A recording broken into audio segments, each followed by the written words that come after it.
Lyon, ville d'histoire. Vous êtes dans le vieux Lyon, qui connaît du XVe au XVIIe siècle une période d'intense activité marchande et culturelle. C'est ainsi qu'aujourd'hui, grâce aux restaurations successives, les maisons d'inspiration italienne sont concentrées dans le quartier Saint-Jean, sur la rive droite de la Saône. C'est le lieu idéal de flânerie douce et agréable. Véritable dédale de ruelles, le visiteur se prend au jeu. Il pourra alors ressentir les heures intenses de cette époque florissante. Ces lieux sont dans la matière un catalogue de styles et d'œuvres d'art à ciel ouvert. Tirés du latin « aller à travers », les traboules sont un véritable dédale de ruelles et d'escaliers permettant aux Lyonnais de l'époque de passer au travers d'un ou plusieurs bâtiments plus rapidement et souvent à l'abri. Ces passages étaient très utilisés car les rues transversales n'existaient pas. Certains sont de véritables labyrinthes qui ont permis aux maquisards de s'échapper pendant la guerre.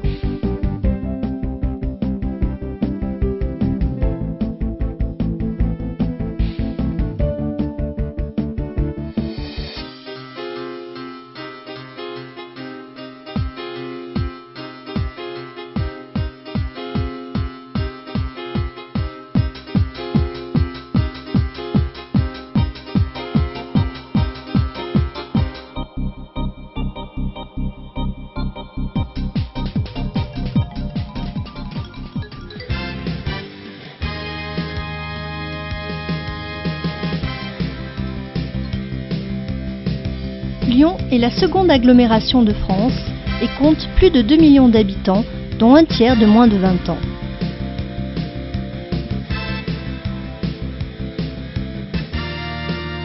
C'est une des capitales de la culture où tous les talents sont venus et viennent encore s'exprimer dans tous les domaines.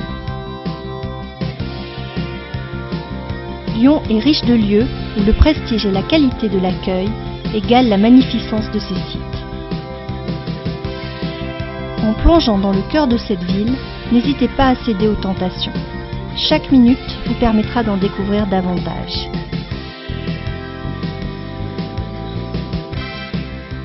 Le 5 décembre 1998, l'UNESCO inscrit le site de Lyon Patrimoine de l'Humanité. Lyon se retrouve ainsi en prestigieuse compagnie auprès de Québec, Fès, Saint-Pétersbourg, Prague et Porto.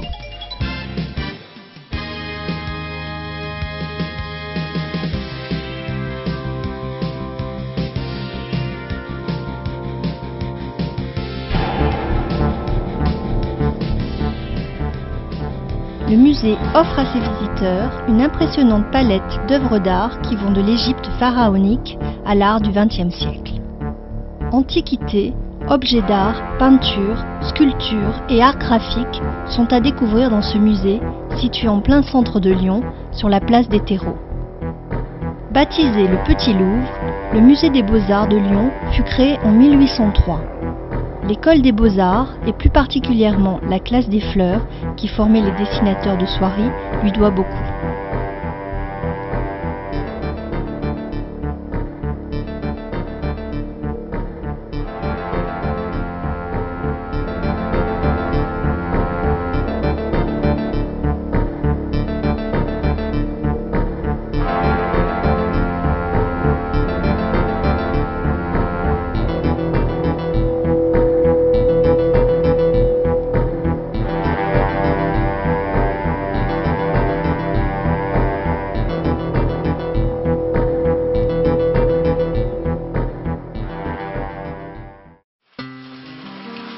La soirée lyonnaise, née des foires du XVe siècle, se développe à partir de 1536 grâce à François Ier, qui donne à Lyon le privilège de la fabrication de la soie.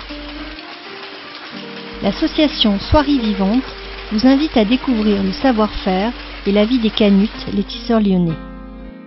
La passementerie est une des plus anciennes branches des métiers de la soierie. L'atelier de Madame Le Tourneau se consacrait au tissage des galons destinés aux ornements d'église et aux uniformes militaires. Grâce à sa ténacité, elle pourra faire racheter par la ville de Lyon l'atelier qui sera déclaré d'utilité publique. L'atelier de tissage de M. Matelan offre quant à lui une magnifique représentation d'un art datant des années 1800 avec les métiers de tissage à bras. Monsieur Mateloon, maître tisseur, bénéficiera de commandes prestigieuses pour notamment le duc de Windsor, Picasso, Brigitte Bardot et la reine Elisabeth.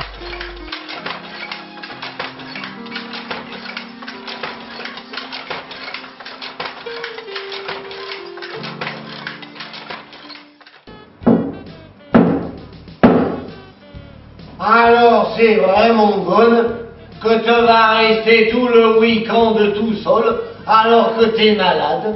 Est-ce que t'as seulement de quoi boire et manger? Mais te fais pas de soucis, mon vieux niafre. Il y a ben déjà longtemps que j'ai bouloté. Il me restait un tout petit truc dans les gardes de manger, alors j'ai bouloté avant que t'arrives. Et t'es sûr que tu veux rien que je te porte à boire? Mais non, je veux pas boire de l'alcool après, j'aurai la tête complètement virée alors. Eh ben fais comme tu veux. Moi je vais aller chez mon neveu et je viendrai te revoir demain pour savoir si te va mieux. Les marionnettes lyonnaises créées par Mourguet sont à l'honneur dans le musée Gadagne. C'est aux alentours de 1808 qu'il crée Guignol à son image, ainsi que Niafron, portrait de son ami le savetier Thomas, très porté sur la bouteille, et Madelon, portrait de sa femme. Mourguet joue Guignol dans des cafés-théâtres où le public se retrouve après la journée de travail ou le dimanche. Direction Fourvière. Le funiculaire du Vieux-Lyon, surnommé par les Lyonnais la ficelle, permet d'atteindre en quelques minutes la place de la basilique de Fourvière. C'est entre 1872 et 1896 que fut construite cette basilique qui domine l'antique cité lyonnaise. La basilique de Fourvière est une des images fortes de Lyon et le but de pèlerinage du monde entier. L'intérieur, tout étincelant de lumière et d'or, nous accueille dans le temple de Marie.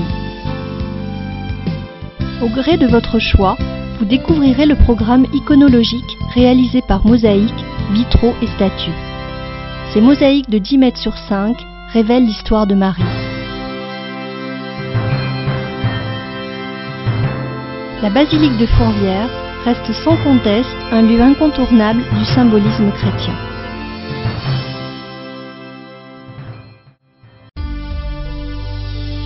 « 105 hectares de verdure en plein cœur de Lyon. Le parc de la Tête d'Or fut créé en 1856 et pourrait être le plus grand parc verdoyant de France.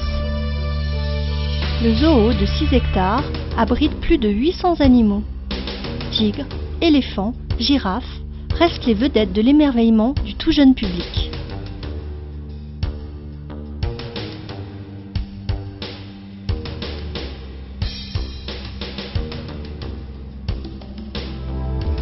Lorsque le soleil brille au-dessus de la ville lumière, les fins de semaine ou les jours fériés, les immenses allées noires de monde semblent presque étroites.